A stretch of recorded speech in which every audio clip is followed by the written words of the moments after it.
So I first off want to start off by saying you will not be deactivated for declining offers. I am still hearing this. You have the right to accept reasonable offers that make sense for you, and you have the right to decline unreasonable offers. You will not be deactivated. I've said this many times. If that was the case, I would have been deactivated a very long time ago. So when it comes to offers coming in, do not blindly accept offers. Again, you have the right to decline. If you're out there blindly accepting any offer that comes your way, you are more than likely losing money. You're putting more wear and tear on your vehicle. You're probably traveling a lot further distance, which then takes you away from your zone, and then trying to come back into your zone where your home is, you're more than likely not going to get an offer on the way back to bring you home. And if you do, that's a bonus. But regardless, you don't want to be traveling far distances. You need to set your limit on that. You're also going to end up in a lot of frustrated situations when you blindly accept offers. So here's 3 things that you need to do to stop losing money. The first thing is set your dollar per mile ratio. So for me, I like to stick within the $2 per mile ratio. For example, let's say I got a $10 offer. I would want the mileage to be around 5 miles, give or take. Now, I know in some areas people like to stay around the $1.50 per mile ratio. You have to do what works for you. So that's the first thing. The second thing is set a minimum dollar amount of what you're willing to accept. For me, that is $6. Now, granted, there are on a few occasions that I've accepted a $5 and something change offer because the miles were super low and because I know the history of the restaurant. Do they have a history of having the order ready, or is there going to be a longer wait time? That's how I kind of determine whether or not an offer is worth taking, is the history of the restaurant as well as the pay and mileage. Now, the third thing is to set your perimeter. Now, for me, I don't like to go in downtown Portland unless it's pre-planned, and I also don't like going way too far out, especially in the back road area. Sometimes you lose phone service. So I have my perimeter, and I usually like to stay within a 6-mile perimeter. Sometimes I'll get an offer that's like 6.5 miles, sometimes 7 miles.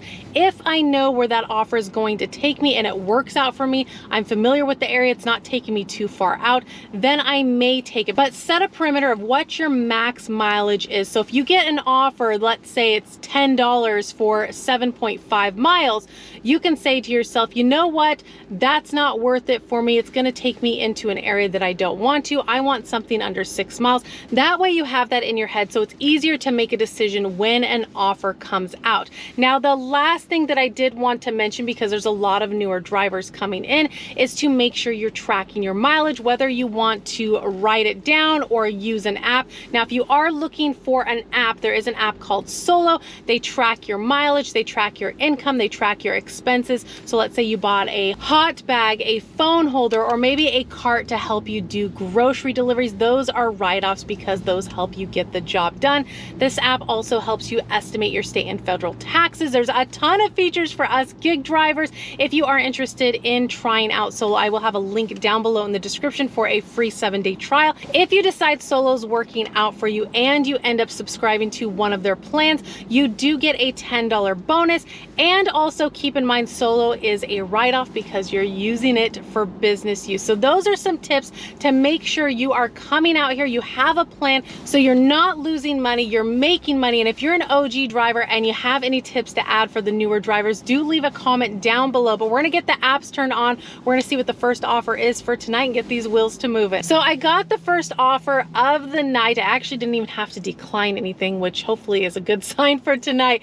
The first offer is $10.53 for 6.4 miles. Now, a couple things about this offer. Like I said, I usually like to stay around the $2 per mile ratio. This is actually a little less than my $2 per mile ratio, but it's still a reasonable offer. And I also like to stay under 6 miles for my radius when accepting offers. This is 6.4. But a couple things with this offer is I know the area it's going to take me in. It's going to be around other restaurants. It's still going to keep me within my zone. So I'm okay with taking this offer. And again, it's still reasonable pay. It's not like $10.53 for like 8 miles. It's still a reasonable offer. So you can have a little leniency. But one thing I did want to mention is when accepting offers, let's say you accepted a $3 offer for 6 miles. Well, first of all, that's a terrible offer. You don't want to accept those, but some people will accept a low paying offer hoping for a tip when they get to the customer, or an additional tip. A lot of the times you're going to be disappointed. For me, I don't see a lot of cash tips. Once in a while I get them, but it's a bonus. So first of all, I accept a reasonable offer that makes sense for me. And then if I get an additional tip, cash tip, or even on the app, that's a bonus. You don't want to ever accept an offer assuming that you're going to get a tip, because you're going to end up being disappointed. We're going to head into the restaurant and go get this order.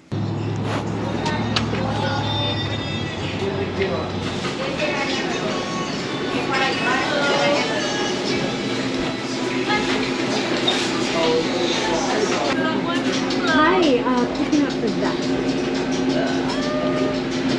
Okay, up around the same, around 5-ish. 5 more minutes? Okay, thank you. Your order? Yes.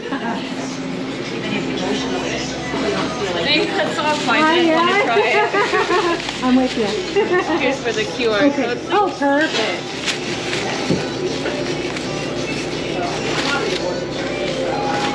All right. Awesome. Here's that for Cool. you. Thank you so much. Thank you. All right, guys, so there was about a 5-minute wait. She had let me know it was going to be about 5 minutes. Another tip, if they tell you it's going to be 5 minutes, 10 minutes, set your timer, because you know you can zone out, get distracted, and then you're like, oh my gosh, how long have I been here? So I set my timer. It went off. There was another driver ahead of me. They got their order, and then right after my order was done, so maybe like 6 minutes. So customers 16 minutes, 5.5 miles. It is a meet at door because there's a pin needed. Have you guys noticed a lot more orders needing pins? Let me know. I'm gonna message them that I'm on my way, even though they get push notification, just to, you know, hopefully have them prepared with their pins. So we're on our way.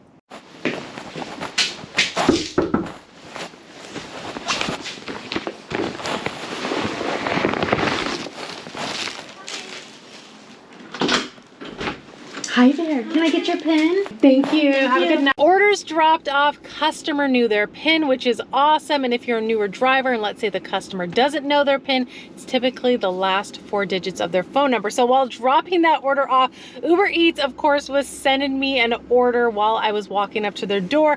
$22.47 sounds nice, but not for 21.4 miles. That's an absolute no for me.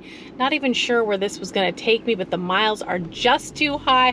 Get back in the car and I received this offer, $11.51 for 7.7 miles. Now, the good thing about this order is it's going to take me back into my vicinity where I started, where the customer's drop off is. So this actually works out absolutely perfect. We are heading to Juice It Up. Now, I know of this place, but I've actually never picked up from there. So we're gonna head there now and go get this order. Hello. Is this for you? Hi. Picking up for Eric M with the Uber Eats. Awesome. I got you right here. Cool. Thank you so much. Yes. Have a good rest of your night. Thank you. All right, got the drink. Like I said, I've never picked up from this place before. It's kind of like a fancy drink place. It looks really good. More on the spendy side. I have a, you know, blender at home, which I blend my own smoothies and stuff, but looks pretty good if you ever need a healthy drink. If you guys ever gotten a drink at Juice It Up, let me know. Smells really good. We're gonna go get this customer their drink. It is a leave at door. Their note says leave by door. Please do not knock or ring doorbell, which I've mentioned before, I never do unless specified to do so in the notes, or maybe it's like pouring down rain and I don't have anywhere safe to put their order, then I might call or message them or even knock depending on the circumstances. But we're gonna go get them their order. 15 minutes, 5.2 miles. We're on our way.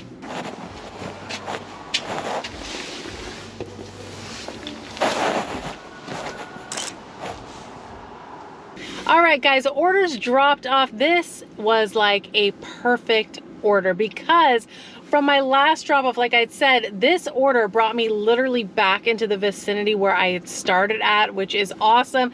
And then just picking up a drink and it was ready, and then dropping off the drink. What a perfect drop off. Now, the location that I had to drop off was like super, super dark.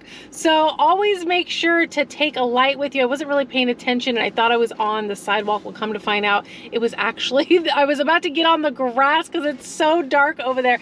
But I always carry my high powered flashlight on this wristlet, as many of you guys know, and my pepper spray. So if you're ever looking for a high powered flashlight, a little mini one that you can have on a wristlet or a lanyard, I do have a link down below, as well as my pepper spray, which is a must, especially at night. You need a light. But tonight has not been bad at all for a Friday night. The wheels have been moving.